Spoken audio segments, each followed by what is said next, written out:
A Time to Keep, the Tasha Tudor Book of Holidays.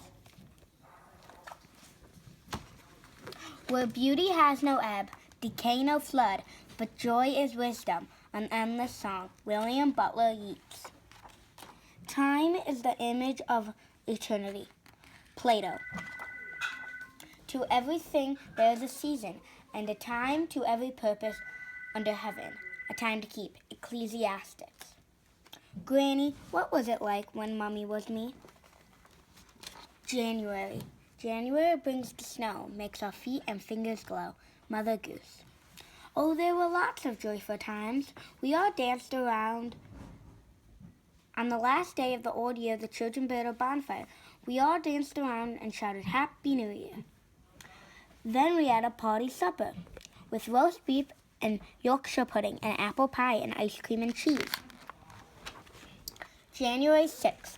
That's 12th night. The children took out the 4 goat sleighs and had races. It was great fun.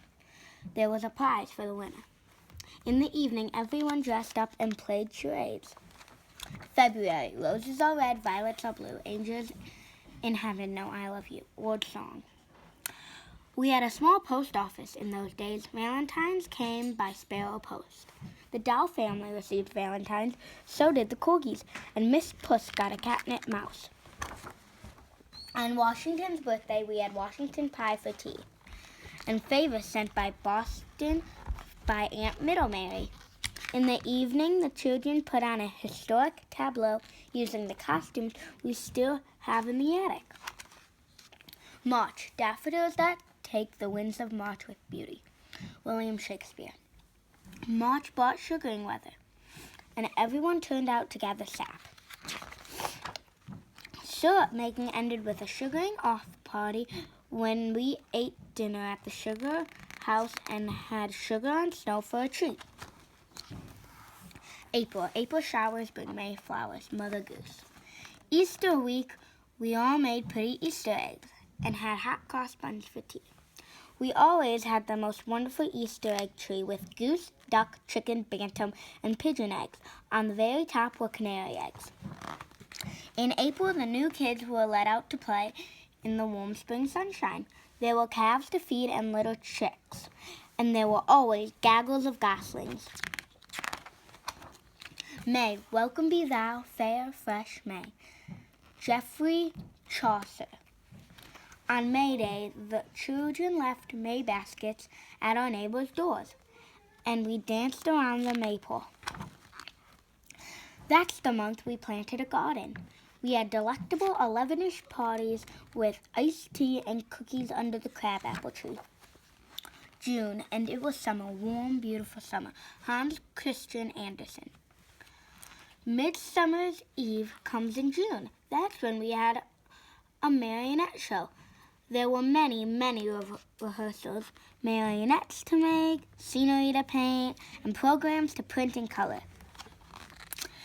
The play was at night in the carriage shed. Grandmothers had the very best balcony seats.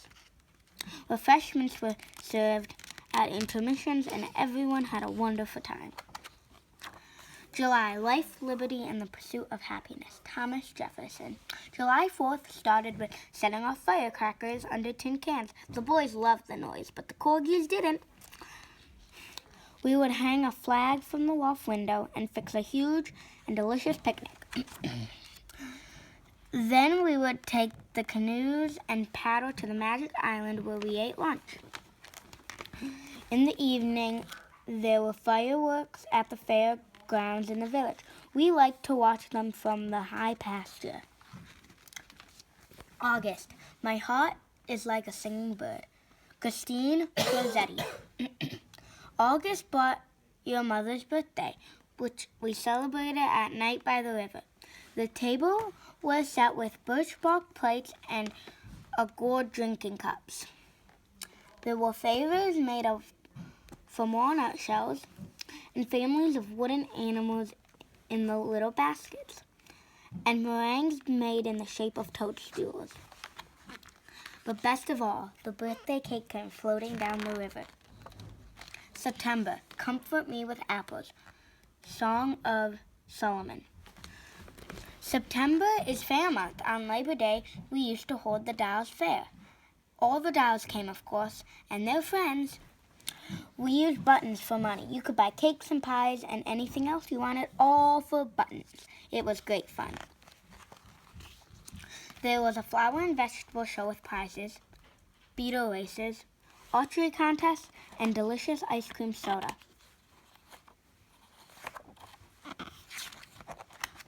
October, when the frost is on the pumpkin and the fodder's in the shock. James Whitcomb Riley. October was the time to make cider and pumpkin moonshines. And what exciting Halloween parties we had.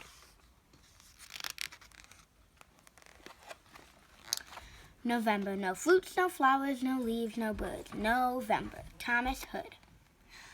On Thanksgiving, we roasted the turkey before the fire. So many relatives came to visit. The children had to sleep in the barn. We did plays and charades and had a literary contest with a handsome book for first prize. That's the month we made Christmas presents and a year's supply of candles. December. Some say that ever against the season comes, wherein our Savior's birthday celebrated, the bird of dawning singeth all night long. William Shakespeare. Christmas was the best of all times to keep. On December 6th, St. Nicholas's birthday, we put up the Advent calendar and the Christmas pyramid. We lighted the Advent wreath and had a St. Nicholas cake for tea. Christmas Eve was a magical time. When dark fell, we stepped into the starlight night to follow a winding path lighted by candles to an enchanting creche in the woods. And on Christmas night, we had the loveliest celebration of the year, with a beautiful tree in the shine of candles to remind us of peace on earth and loving kindness. And that's how it was when your mother was a little girl. A Time to Keep by Tasha Tudor.